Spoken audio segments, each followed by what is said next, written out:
Welcome to the worst nightmare of all. Reality. Explore the lesser-known stories of our unknown world. Join the pursuit of the paranormal with Ash and Greg.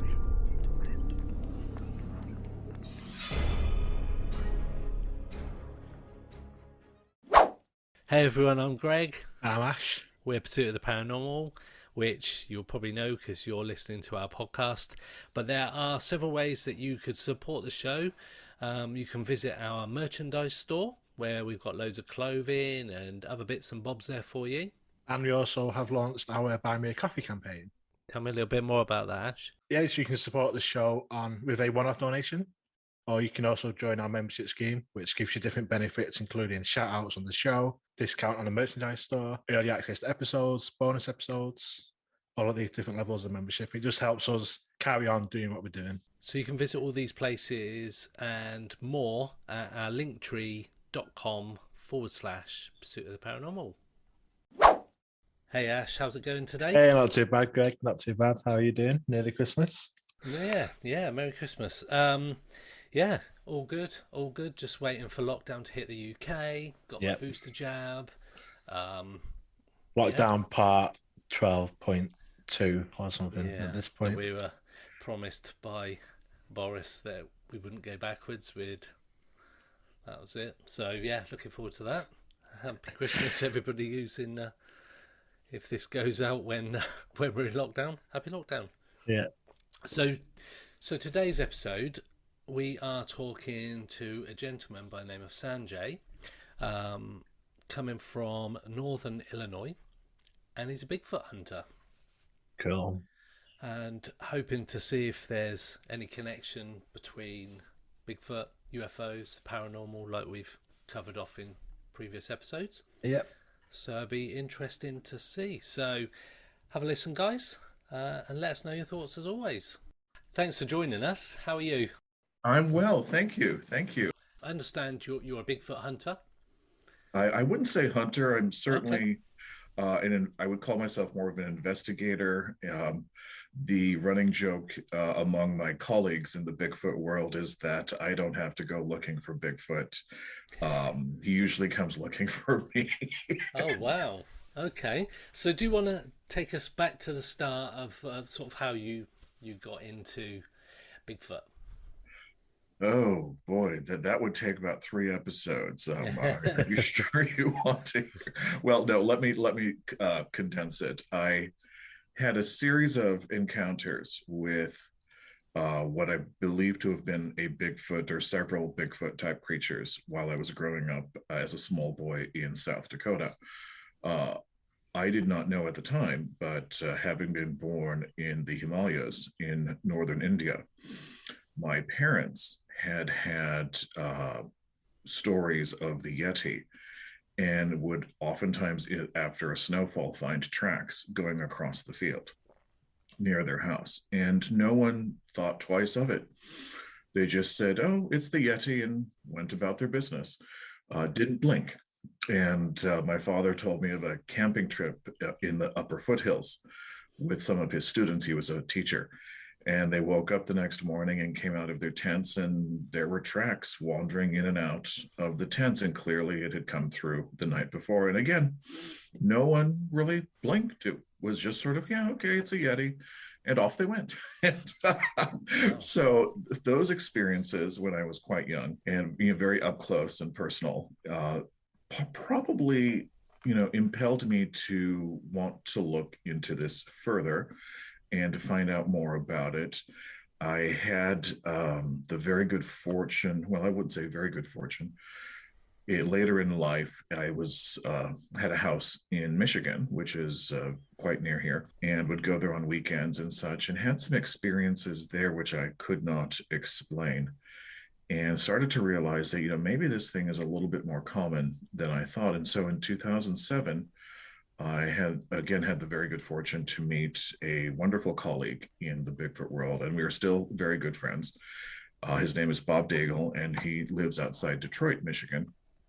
he and I started doing some investigation together, and almost immediately had quite a few hair-raising experiences with Bigfoot. In fact, on our second ever investigation together, we had a face-to-face encounter with a 9-foot Bigfoot. Wow. Probably at a distance of 20 yards. That remains to this day the most terrifying experience of my life, because it was blocking the path back to the car park. And quite honestly, we did not know how we were going to get out of there. And as it happened, it sort of stepped aside and let us come past, but then it followed us to the car park and started throwing rocks at us. So we left. And still, again, to this day, one of the most hair-raising experiences of my life. Being that close, obviously terrifying, like you say. What did it actually look like when you were looking at it? The eyes, I didn't see so much. It was the sun was behind it, so there was not a lot of detail, but it was easily 9 feet tall, easily 900 pounds, absolutely massive, absolutely solid, solid black hair. It was clearly a male. And it was absolutely furious. The expression on its face was of the utmost hatred, revulsion, anger. It did not want us there. And what we realized later in analyzing our notes and recording what our experience, it was quite possible there were actually two of them. There at that moment. There was one in the brush, even closer to us, making loud stomping noises. And then when we turned around, we saw the one behind us on the trail blocking our way back. The interesting thing is, both Bob and I took photographs of it. Right. And I'll never forget standing there shaking like a leaf. I could actually hear my heart pounding in my chest. And I said to Bob, I said, "Do you see what I see?" And he said, "Yes." I said, "Is that what I think it is?" He said, "Yeah, I'm pretty sure that's what we think it is." And I said, "Do you think I should take a picture?" I actually remember this 14 years on. And he said, "Yeah, that's a good idea." And I reached into my pocket, and I, it didn't even take my eyes away. And I was, shaking and, yeah. And I took the picture, and then I looked down to put it back in my pocket, and it was gone. The camera? No, the creature was gone. Oh. Yeah, thank goodness. But I do remember that experience quite vividly. And since then, I've had a number of in-person encounters and sightings, and collected quite a bit of evidence in the way of my training is as an architect. So I'm a licensed architect. I have my own business here. And so I think my viewpoint is a little bit more technical, or, oriented. And I've found it fascinating to study the branch assemblies and constructions that we so often find in the forest, and what they might mean and what they might indicate. And so that's been my main focus since I've started doing this. So with that first encounter, sort of what kind of environment was it? Was it quite away from sort of population, or? Yes, it was in a national forest park, or I think it's a national park. It might have been a state park in southeastern Ohio, and Salt Fork State Park. It's a state park, very large preserve, quite well removed from a lot of hustle and bustle. And we were on a very narrow trail going through very dense forest after just passing through an open meadow. So it was very remote, very secluded. I do at the time recall that I did not have a signal on my mobile. And obviously, technology has improved, and then I probably would now, but I would certainly not go back there alone. Yeah, for sure. Some things you just don't want to, mess with. So the photograph you said you took, do you still have that photo? Yes, it's on my blog. Yes. Okay, cool. Yes, and I could send you the link to it if you'd like. Perfect. Yeah, that'd be great. So obviously, you share that photo about like other Bigfoot investigators and see what they said about it and that sort of stuff. Oh yes, absolutely. Yes, I've shown it to quite a few people, and the people that it falls into two camps. Everyone says, well, you've definitely photographed something. It looks like a large gorilla standing up. And I said, and I'll say to them, there are no gorillas in the state of Ohio, at least not that I'm aware of. And I've shown it to people who really aren't into Bigfoot or anything like that, and they're like, "Why is there a gorilla in the picture?" And that's the point. It's there's something standing there, and it's not friendly. So you said you've had further investigations where you've seen a creature, a Bigfoot Yes. creature. Mhm. What could you explain some of those encounters? Oh, sure. I'd be happy to. One of my, over time, I've developed different, shall we say, sites or research areas where I've visited repeatedly to analyze branch assemblies, constructions, nest shelters, and so on and so forth. And in the course of that time, I've, encountered certain specific creatures who either resided in the area year round or who were passing through, and I always happen to run into them. One of these is labeled Area D, and this is in Michigan. And again, I have visited there for approximately 14 years. Not on a regular basis, but whenever I can get away, I try to get over there and do some, looking around. Over the course of time, I've documented branch assemblies and footprints, all of the same foot with a very distinct deformity, clearly belonging to the same creature. And when you find these year after year, you realize, something is living here that has made this place their home. I had not actually, I'd had glimpses of things, possible sightings up until April 2014. And I again remember this date, I believe it was April 18th. I was at Area D alone. It was quite early, and I was coming through, it's on the shores of Lake Michigan, so it's very hilly and very heavy forest. And coming through the forest, and I was coming up a rise, and I looked ahead, and again, about 20 yards away from me, I saw this heavy, dark figure, sort of crouched-ish next to a tall stump. And I looked at it and I thought, that can't be what it is, what I'm seeing here. But maybe it is. And I, again, took out my camera and I took several photographs. This time I took at least three. I didn't, and it had, and the impression I had of it was that it was curious about me, but not willing to come closer. And I remember I went to put the camera away in my pack, and I looked up and it was gone. And I realized I didn't hear it leave, heard no sound. It just disappeared. And I circled around the rise and came up to the stump, from the other side, and there was no sign of anything there. But I realized whatever it was had probably been easily a foot to 18 inches taller than me, and obviously much heavier, much broader build.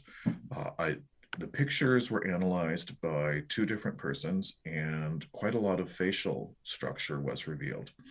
And it is looking directly at the camera. Its hair is colored a very deep, rich brown black color. And so it reminded me of a sable coat.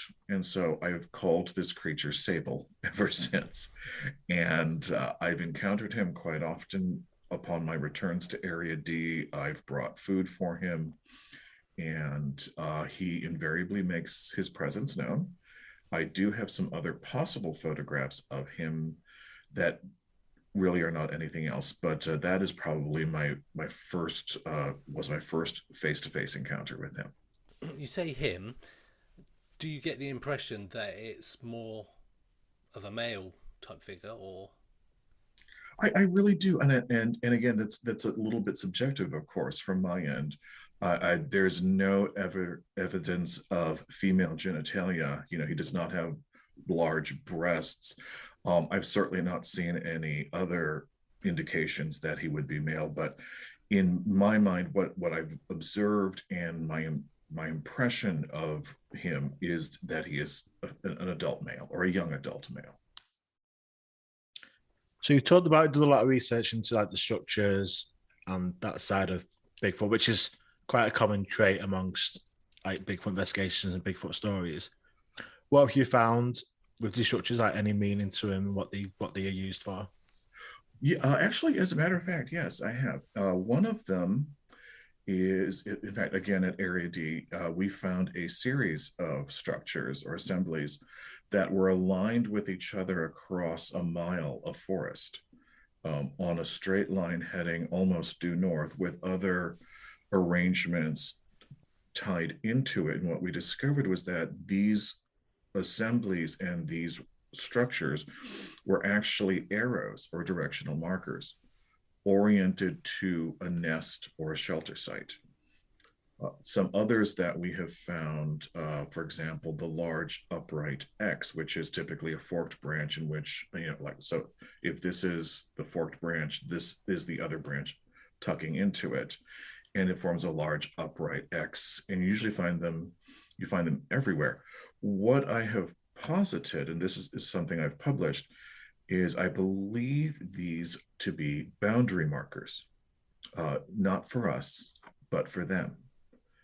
And because they're always on the edge of the forest. And so I've posited that coming from the forest into an open area, there's suddenly this X, and maybe that is something that says to the Bigfoot, don't go further, there's people out there. X literally marks the spot. So what about, because you see, as well as obviously the stick structures and things like this, you see a lot of rock sort of structures as well mentioned with Bigfoot sightings. Is that something you found? Actually, no, I haven't. I have found a few, but I know there are other researchers who have found a great deal more. Here in the Midwest, we don't have a lot of rock formations or caves or such. We do have a lot of prehistoric cairns and mounds and hills that have been here for millennia. But those, I would certainly not prescribe those to be Bigfoot related. Those are an ancient people, and quite amazingly, no one really knows who they were. So you mentioned that you'd sort of look down or just put something away and you'd look up and the creature had gone. Yes. And you made reference to the fact that on the second one you didn't hear it go anywhere. Where do you think they just go back into the forest, or do you think they go somewhere else? Well, that's a good question. There's two answers. So I'm going to give you the first answer, and then I'm going to give you the second answer and let you decide which one you like better. The first answer, I would say, if they are a physical creature, they have developed ways of eluding us, which they're able to get across ground quite quickly without making noise. How they do that in a forest with a lot of dead leaves and brush, I don't know, but they do seem to be able to get away pretty quickly. The second answer is that it has been discussed in a number of Bigfoot circles, and I've certainly participated in those discussions and had those observations and those experiences where that something is not entirely physical about them. There does seem to be a remarkable ability to step out of this plane of existence into another plane. What I find fascinating about this, of course, is growing up as a small boy in South Dakota, the Lakota people firmly believe that Chie Tonka, which is their word for Bigfoot, is not a resident of this world. He lives in the spirit world and returns here or comes here intentionally to bring messages to man, and so is able to come and go as he pleases.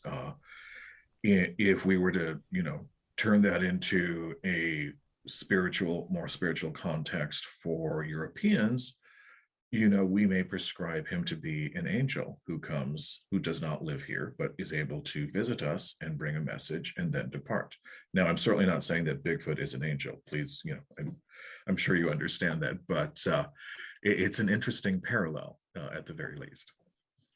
So it just come along the same lines because on your blog you refer to some of the encounters as elder children. Yes. Is that sort of where that sort of name comes from? Just explain that sort of name to us. Oh, yeah, I'm happy to. When I began researching and investigating, I realized that I personally did not like the name Bigfoot. I felt it was almost racist, and I really did not like it. I did not care for the term Sasquatch because the Sasquatch is a very specific name given by a specific people for a specific creature. It's not a blanket name. And I realized, you know what, I need to determine who these people are, who these creatures are, and give them a name that I feel they would not find offensive. And at one time I was training with a shaman who was Lakota. And I said, you know, the Lakota word Chiatonka is so meaningful. It means big elder brother. And in many indigenous peoples' belief systems, all animals are brothers to us. And I said, you know, could I use the term Chiatonka? And he was very strict about it. He said, no, you can't. It's our word. You know, if you want to use it, use your word. And so elder children is actually derived from the Lakota word, Chiatonka. But it's the word that I have started to use and which I feel very comfortable using as a descriptive for these creatures. So I know you've been collecting lots of reports from, is it mainly around the US you collect reports from? Where's the sort of most common place that like this creature's seen? My understanding is that California, Oregon, Washington State have the highest number of reports. But I think if you look at any site that collects reports or publishes them, you'll see that the Midwest has its fair share of reports. Florida has a lot of activity. Eastern Texas, Southern Oklahoma. There's certainly reports in Southeastern Ohio, West Virginia, Southeastern Pennsylvania. There's, you know, anywhere you find a large national forest, you'll find, I think, reports of these creatures. Yes. I think people in the UK will have not necessarily got the sense of the kind of openness that you have in some of the state parks. I think some of the state parks that you have in the US are ginormous compared to anything we have in the UK. So my understanding, correct me if I'm wrong, is that you could hike for days and not necessarily see anybody. Oh yes, absolutely. Yes. Whereas in the UK, you could walk for a couple of days and you're almost from one side of the country to the other. Yes. Yeah. Yes. So I think that's an important distinction for people over this side of the pond, is that the spaces that we're talking about in the national parks are vast beyond belief. They're incredible. And even where I live here in Northern Illinois, my property backs onto a 4,000 acre forest preserve, only a small portion of which is accessible for use. The rest of it is, you know, for lack of a better word, wilderness. And who knows what's down there or lurking there. I've investigated there several times, and I will tell you this, I would never go there alone at night, in no way, shape, or form. I don't blame you. So, do you think that there are different species of elder children, or different a variety of types, or do you suggest that there's just sort of one sort of common entity? That's a good question, and I'm going to have to say yes, I do believe there are different types. Some are much more hostile than others. Others seem to want to be left alone more than anything else. Others are very curious. For example, in Florida, we have what is called the Florida skunk ape. And it's a very foul smelling, very aggressive, very forward acting or proactive type creature. I've encountered it twice, and I do not ever want to encounter it again. The odor alone is absolutely ghastly. I've never experienced anything as filthy as that. In southeastern Ohio, their term for it is the grassman, and again, it is a somewhat aggressive creature. Here in Illinois, Wisconsin, Michigan, they seem to want to be left alone. There is some curiosity. Where I live, there used to be two in the ravine. They're both gone now, thank goodness. But one was very leave me alone, don't touch me, go away. And the other one would come up to the house and look in the window. And which is quite something to experience when you wake up at 2 a.m. and get a glass of water and realize someone's watching you do it. Wow. Yes, it changes your mindset just a little bit. In California, again, there's a level of curiosity, but there's also in some cases a level of playfulness. So it does vary across the country. How that breaks down into species or subspecies, I don't know. We don't have enough information, but there certainly seem to be behavioral differences across the country. Absolutely. Do you think that's sort of the same for what is seen and witnessed in other countries? Like you've got the Yowie in Australia, you talked about the Yeti in Nepal and India, that sort of place.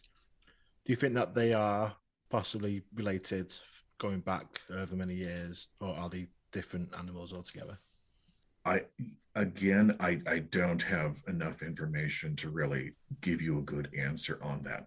I know that there are numerous branches or limbs off the family tree, as it were, that we simply don't know anything about.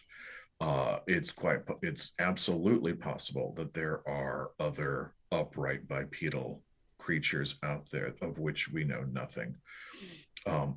I've read reports of the Yowie and, of course, the Yeti, and then there's the orang pendek in Indonesia. There's the Yeren in China, the Almas in Siberia. Could they be related? Certainly. Could they not be related? Certainly. We just don't have enough information to pull all of that together.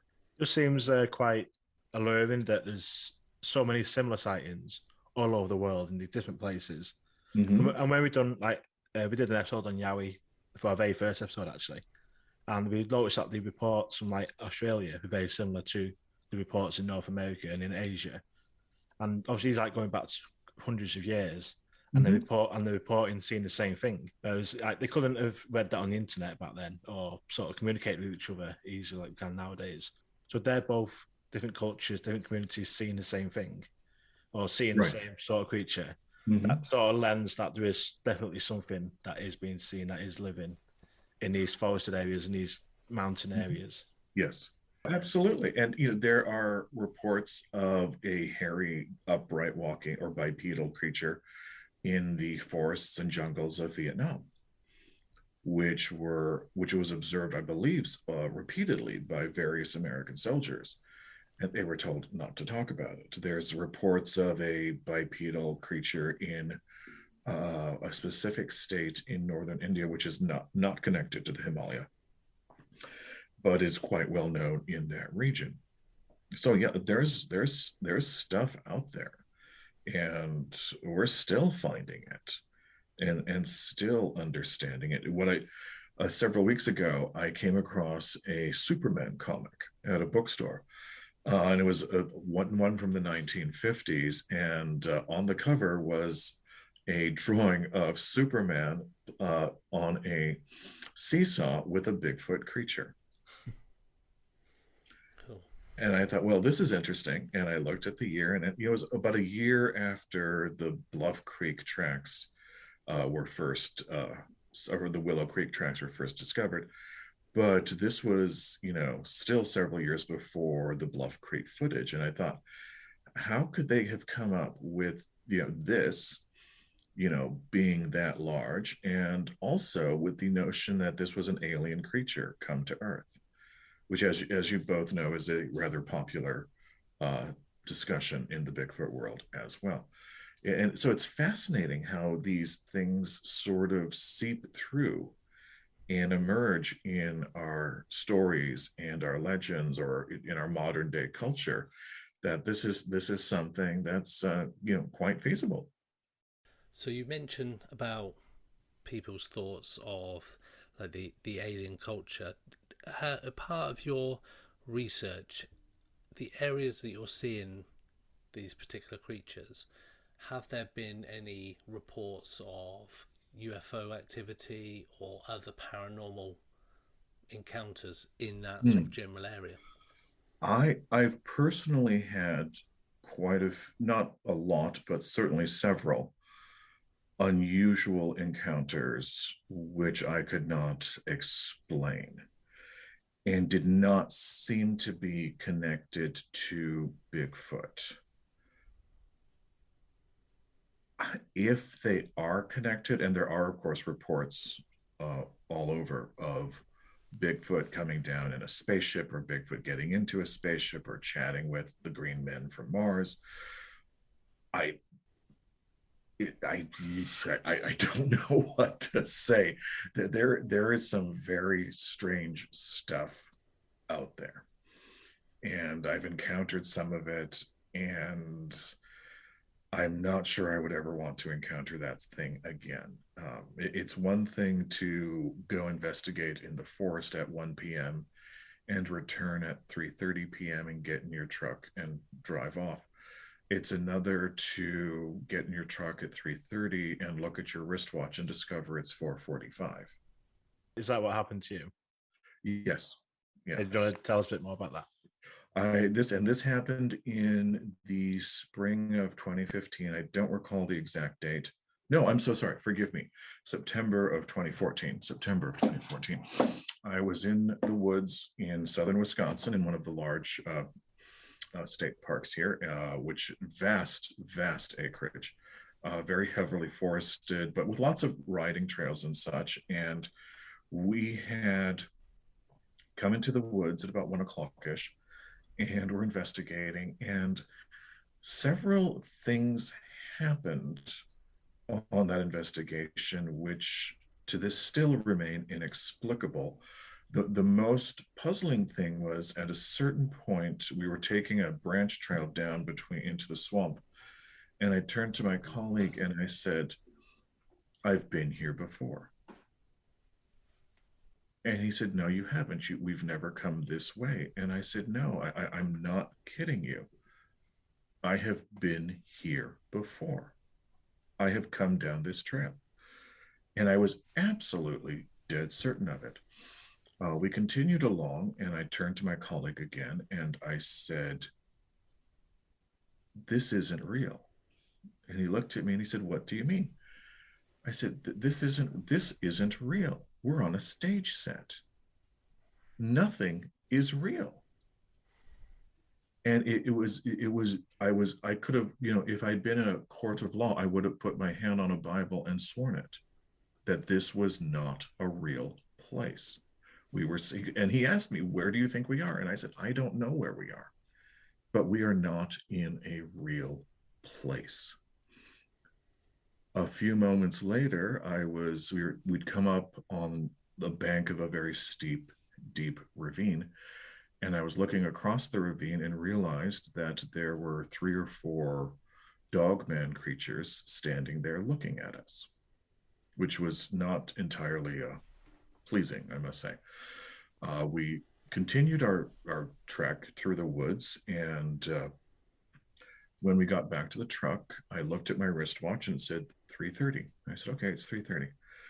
And my colleague looked at his camera. He had strapped a video camera to his chest that was running the full length of our trip.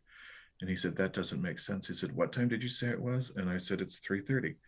And he said, "No, the camera says 4:45. And I said, "Well, that doesn't make sense. Why would there be an hour and 15 minutes extra?"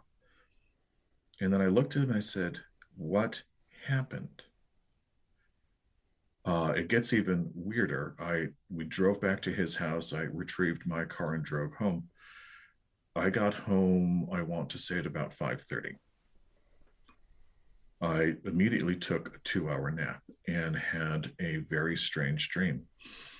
I dreamt that my colleague and I were in a large white room and that he was lying on a medical gurney with all his clothes removed except for his underpants. And he was being examined by a team of doctors. He was not conscious, but he was speaking his wife's name and kept calling his wife's name over and over. And I looked at his underpants, and they were what we call the boxer briefs, and they were sort of a dark army olive green color. And I looked at his toes, and I realized he had very long, straight toes. And again, these are weird details you remember. But when I woke up, I called him and I said, look, I don't know what's going on, but I got home and I went to sleep for 2 hours. And he said, that's funny. I did too. And he said, at 5:30. And I said, yes, we both went to sleep at 5:30. We both woke up at 7:30. And I said, I need to ask you a very weird question, and please don't find this too upsetting, but were you wearing army green boxer briefs today while we were out in the woods? And he said, yes. And I said, do you have long, straight toes? And there was a pause, and he said, yes. Why are you asking these questions? And I told him about the dream. And it both rattled our cages for quite some time. To this day, I don't know how to explain that. There are obviously explanations that one could propose. I'm hesitant to propose those only because the answer to that question is more terrifying than the question itself. Yeah, it makes total sense. I understand what you're saying there. So apart from that, have you had any other UFO experiences? Oh, yes. Quite a few. Is it something that's sort of been prevalent throughout your life, or is it something that's sort of been more in adulthood? If it happened when I was younger, I don't remember. Oh, actually, no. Yes, I do. Forgive me. There was a UFO experience that my family and I shared in South Dakota when I was a small boy. And I remember it was a diamond-shaped UFO of orange light that chased us through the plains. And I remember my father turning off the road and barreling it into a town, a nearby village, because we were so afraid of something happening. And there was being nothing we could do. What is strange about this story is that when I saw the UFO, I was seated in the back behind my mother. When we came into the town, I was seated in the back behind my father. And I don't remember switching seats. So, yes, I have had UFO experiences throughout my life. Yes. Have you had any kind of paranormal experience growing up? So any kind of like poltergeist activity or unexplained activity sort of around you and in your house? When we lived in South Dakota, we lived in what's called a raised ranch. I think in England it's called an English basement. I don't know if that's the right term, but the basement is well, here we call it an English basement. It's the lower level is the cellar is raised about 3 feet off the floor off the ground.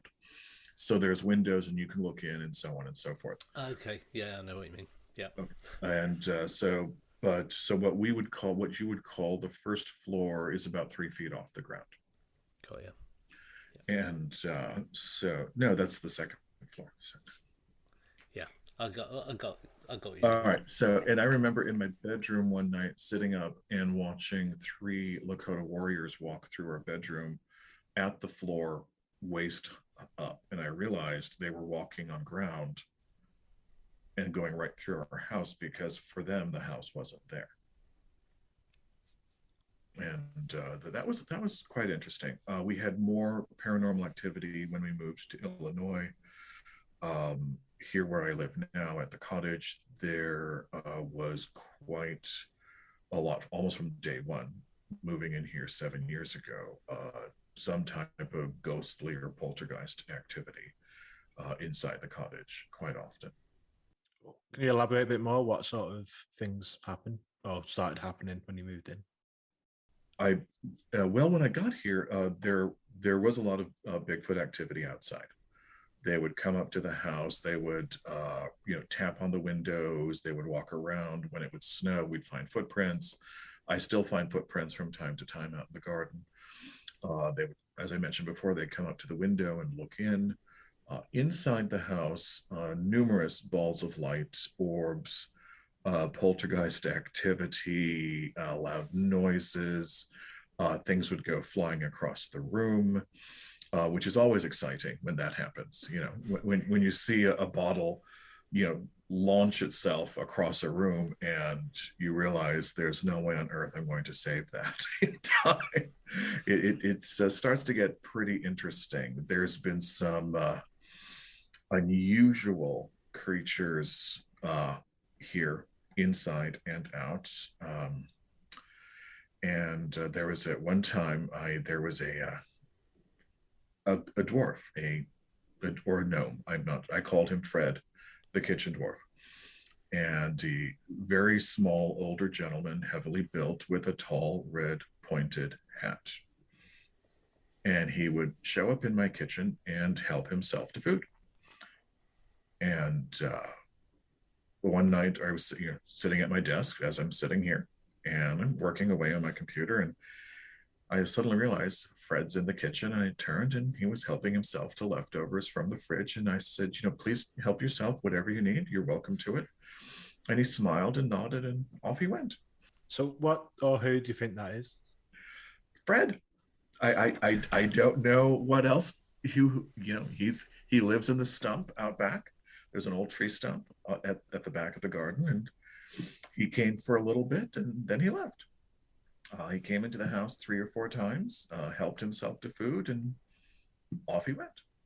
So, why do you think you seem to have more experiences of paranormal, UFO, Bigfoot than, say, the average person?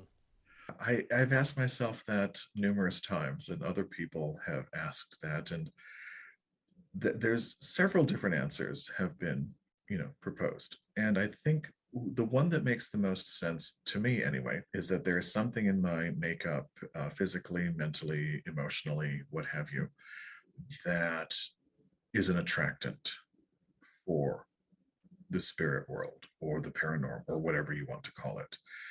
And they feel that they can communicate with me or appear to me or whatever it is they do. There have been, of course, some times where I have felt great fear and have, called upon God to say, please protect me. I don't want this in my house. And God has always protected me. I've never been in physical danger, thank God. But things do approach me. And it's interesting that it's not just, spiritual creatures or paranormal creatures. It's, animals and such.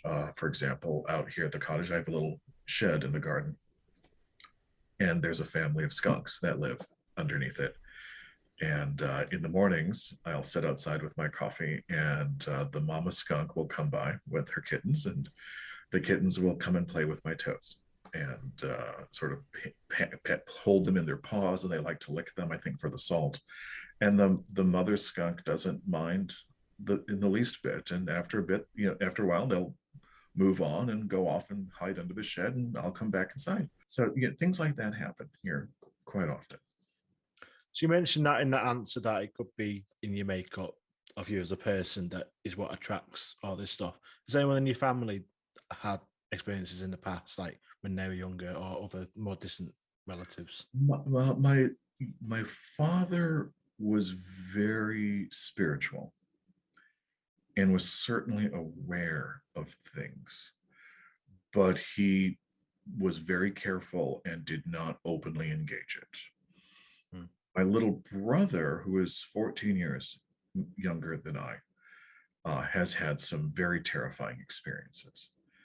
And I did not realize this while he was growing up. But he told me that the reason he did not like coming back to our house where we used to live was because when he was a small boy, he would look at the window at night and there would be a hairy woman looking at him. And it was a very terrifying sight. And I tried to talk to him about it. I said, well, what do you mean by a hairy woman? And he said, well, it was a hairy woman. And I said, well, do you mean, did she have long hair? And he said, well, it was all hair. And I realized he may have been describing a Bigfoot, but to a small boy, of course, that's a very terrifying sight. And there are numerous stories and encounters documented, across the Cowman of Copalis Beach is probably one of the most famous, but it's certainly not dissimilar to that experience. So just sort of looking at some of the work that you've done, some of your books and stuff, I noticed that you've got a colouring book, a Bigfoot colouring book. I found that pretty cool. So tell us a bit about that. Well, that just came out of, anytime I go to a Bigfoot convention or show and stuff, there's swarms of kids and they're wonderfully curious and they want to know everything and they have a million questions. And I thought, well, wouldn't it be great to do a coloring book that had all the different names of Bigfoot, or as many as I could find? And so it's an A to Z coloring book. So all of the different letters, there's a specific name, and then there's a discussion of where this name came from, its origins, and then there's various drawings of different, Bigfoot creatures that are out there. And I really had fun doing that. I really did. That was fun. That sounds cool. So where can we find your books and more of your work? And you mentioned the blog early on. Where can our listeners find that blog? The blog address is beyondtheforestblog.wordpress.com, and all my published reports are there. There's well over 500 now, if not 700, quite a few. All of the reports from where I live, called the daily reports from the cottage, and those go back to 2014. There are my field reports, which are my active investigations, and those go back to 2007. And there's also my encounter reports. And how I classify an encounter report is, say, for example, I'm out having a picnic with friends and something happens. It's not an active investigation, but I've documented it regardless and said, here's what happened, here's what I saw, here's what I experienced. And there you have it. Most of my UFO encounters are in the encounter reports. So obviously, it's getting to the end of 2021, 2022 is literally 2 weeks away. What's next? What have you got planned for the next year and beyond? Next year, I'm hoping to do more field work. I did not get a chance to do very much this year or last year, as most of us didn't. But I do hope to be able to do more of that coming up and get more of my reports published in book format, so that those are able to be shared and appreciated. It's I must say, it's kind of nice to have them on the shelf, so I don't have to log onto a computer every time I want to read something. Absolutely.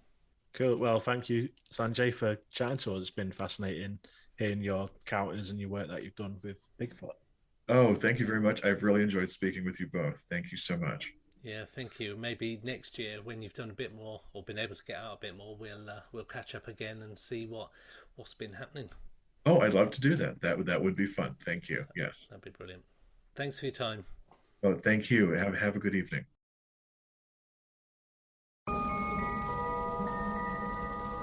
Pursuit of the Paranormal with Ash and Greg.